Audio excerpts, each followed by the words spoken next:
আসসালামু আলাইকুম বন্ধুরা, আমরা এখন রয়েছি পাহাড়পুর বৌদ্ধবিহার, যা সম্পূর্ণ বিহার নামেও পরিচিত। বাংলাদেশের উত্তরবঙ্গের নওগাঁ জেলায় অবস্থিত।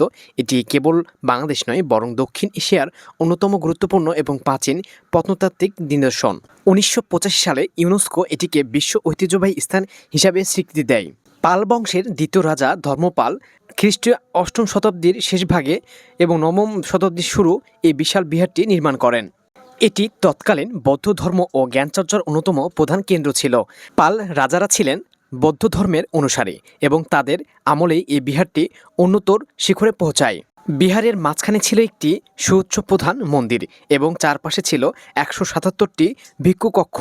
১১শো শতাব্দীর শেষের দিকে রাজেন্দ্র চোলের আক্রমণ এবং পরবর্তী সেন বংশের উত্থানের ফলে বিহারটির প্রতি রাজকীয় পৃষ্ঠপোষকতা কমে আসে।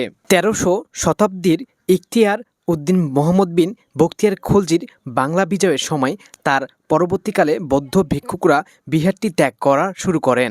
ধীরে ধীরে এটি মাটির নিচে চাপা পড়ে এবং একটি বিশাল পাহাড়ের রূপ নেয়, যেখান থেকে এর নাম হয়েছে পাহাড়পুর।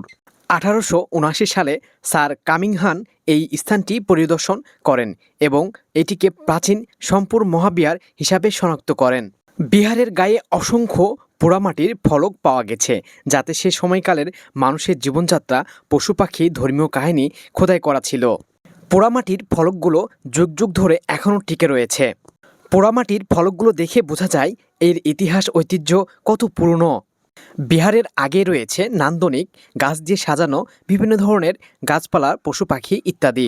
এখানে রয়েছে প্রত্নতাত্ত্বিক পাহাড়পুর জাদুঘর, যা অবশ্যই আপনারা দেখবেন। এই বিহারটি দেখতে হলে আপনাদের আসতে হবে নওগাঁ জেলায়। নওগাঁ জেলা থেকে বদলগাছি থানা, বদলগাছি থানা থেকে সোজা পাহাড়পুরে চলে আসবেন। নওগাঁ জেলার সবথেকে দর্শনীয় স্থান এটি।